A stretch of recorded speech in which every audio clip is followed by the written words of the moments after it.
everyone, my name is Madison and I'm the Student Ministry Associate here at Colonial. Me, alongside our other youth staff, Andrew and Leah, decided to release this video in response to the murder of George Floyd, which happened just a few weeks ago right in our own backyard in South Minneapolis. The three of us want to share how we've been processing all of this because we think it's important to talk about it. Because the three of us each has a different cultural lens, a different racial lens, but we all have a shared responsibility to learn more and to do better by Black people everywhere. We have a responsibility to listen, to grow, to understand, and to really examine the role that we've played in perpetuating racism unintentionally, and specifically anti-Blackness. So we hope that this video is the beginning of a lot of conversations around race, privilege, and police brutality. We're going to be sharing some resources with you guys weekly, mostly from Black people or other people of color who have been doing this work for a really long time.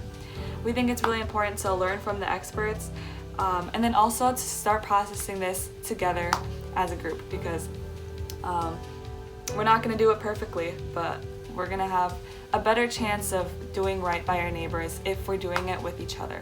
So we're with you guys, and we're going to be learning with you every step of the way. And as most of you know, I am not white.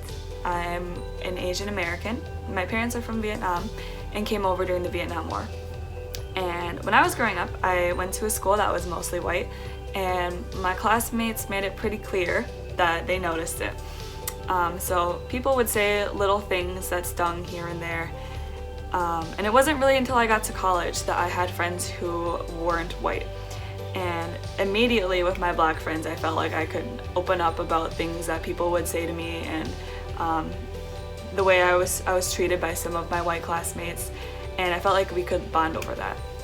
And then my sophomore year of college was when Philando Castile was shot by St. Paul police. And as I got to know those Black friends more, I realized that even though there's a lot of common ground in our experience and there's a lot that we could bond over, there were a lot of parts of their experience that I could not relate to, and that I needed to do more learning and more understanding about. So I want you guys to know that it's okay to recognize that you're not educated on something and that you might be ignorant in one specific area, because even me being a person of color, like, there's parts of the Black experience that I need to learn about and that I need to be educated on, and that I need to be invested in listening to, because we're not going to do it perfectly, and the most important thing to do is to listen to each other and to try to seek understanding instead of getting defensive and just assuming that we know it all, because we don't. So this is something that I'm really passionate about because I'm a Christian. And I think that to be a Christian means that we have a commitment to do justice in God's world. I want to read a passage that I think gets at this pretty well. This is Amos 5:23 and 24. Take away from me the noise of your songs. I will not listen to the melody of your harps. But let justice roll down like waters, and righteousness like an ever-flowing stream. I think what this passage is getting at is that it does not matter at the end of the day how we worship God if we are not pursuing justice for God's people. We could have the best worship in the world, the most perfect sermon, we could go to church every Sunday and read our Bibles every night, and at the end of the day, none of those things would matter if we are not doing everything we can to pursue justice for the good of our neighbors. And I think when we live and work in a place like Edina that had racial covenants up until the 70s, that meant that Black people or anyone who wasn't white could not buy a house in Edina, we have like a really big commitment to make to do justice. And at the end of the day, we're gonna have to decide if we want to be on the side of the oppressed or on the side of the oppressors. And I think as Christians, our job is to follow in Jesus' footsteps. And when I read about Jesus in the Bible, I see Jesus choosing the side of the oppressed every single time. And I think that's what we're called to do too.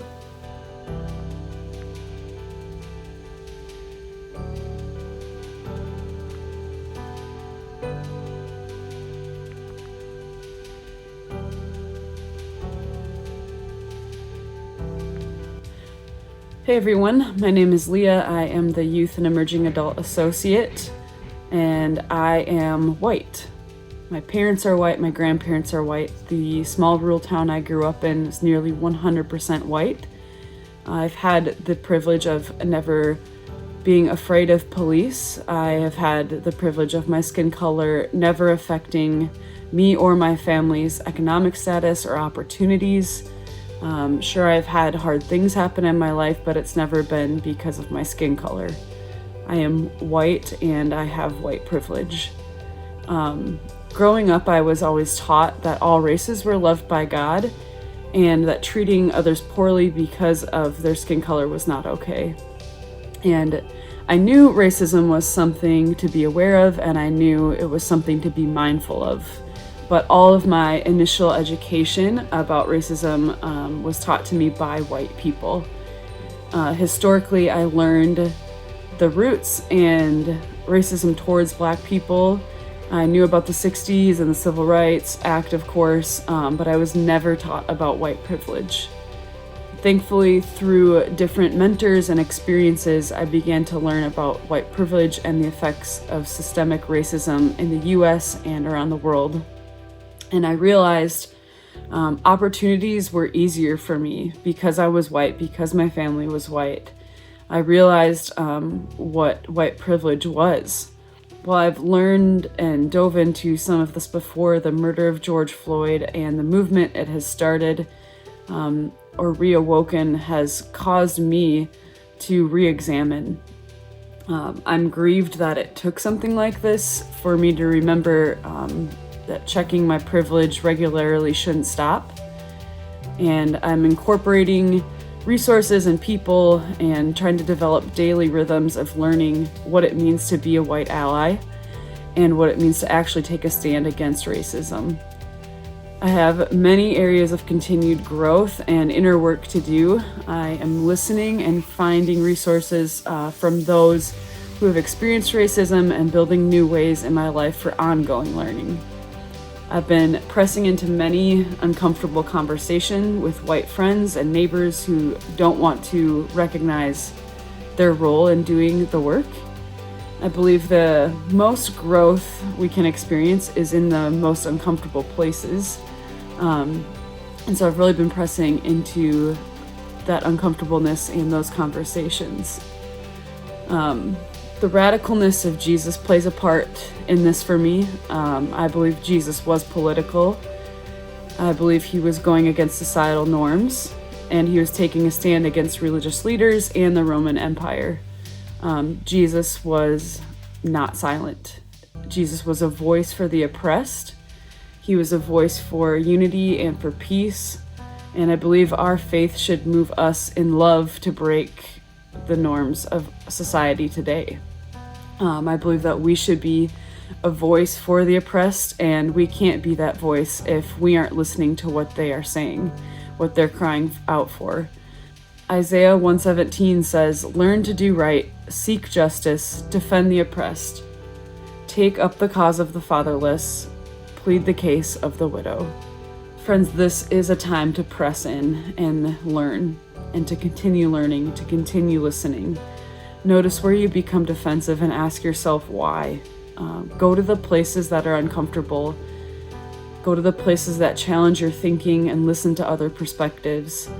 We are at an opportunity every day to create change, to create healing, and we can love our Black brothers and sisters better. We can love their communities better. We can build bridges, and this is the time to continue to do that.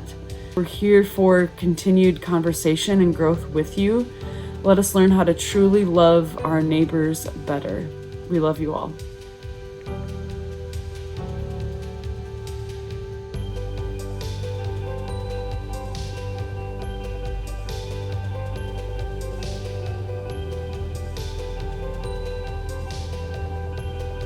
Hey friends, just some of my thoughts around what's going on right now with Black Lives Matter and George Floyd. You know, it's big events happening right now in our city especially, and all around the world, but obviously this has been going on for hundreds of years.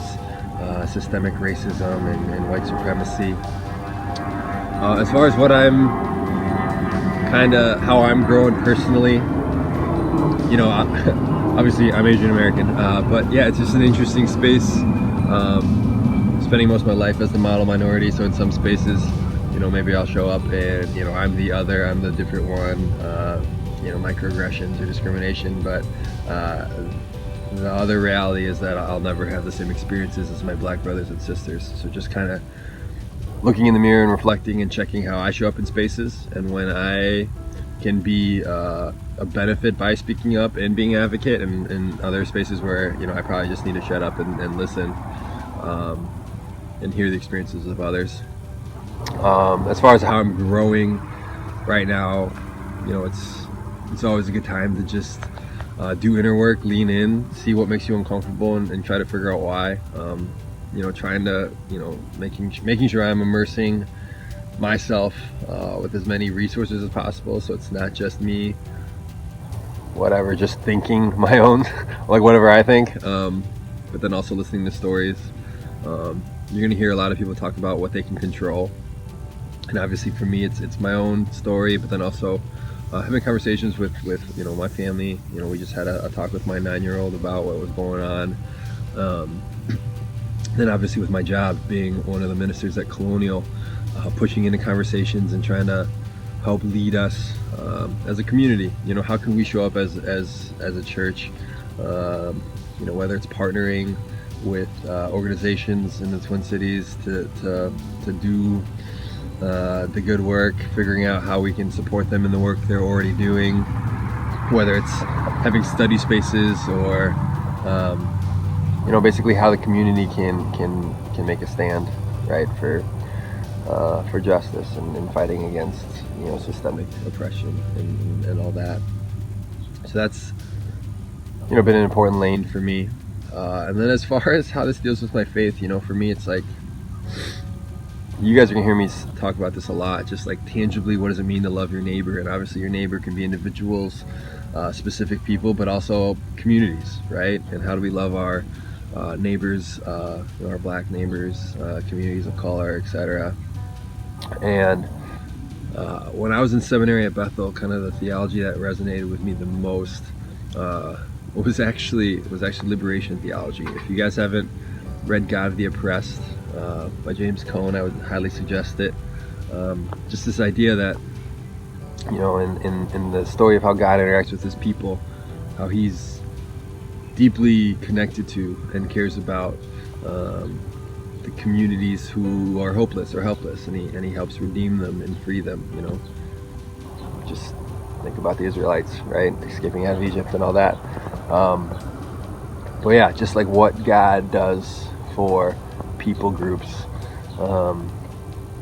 who are just facing discrimination right here on earth, or oppression, or being marginalized, and then just kind of what God means in those stories. And so I think we have a role in all that as Christ followers, you know, doing what we can to bring, you know, God's love and God's you know, how God views people, you know, into our daily interactions. So yeah, our encouragement to all of you, just keep doing the inner work, leaning in, figuring out where you feel uncomfortable, and having those conversations, learning as much as you can, reading what you can, listening to what you can, and know we're always available for you guys. So thanks for listening. We appreciate you guys a lot.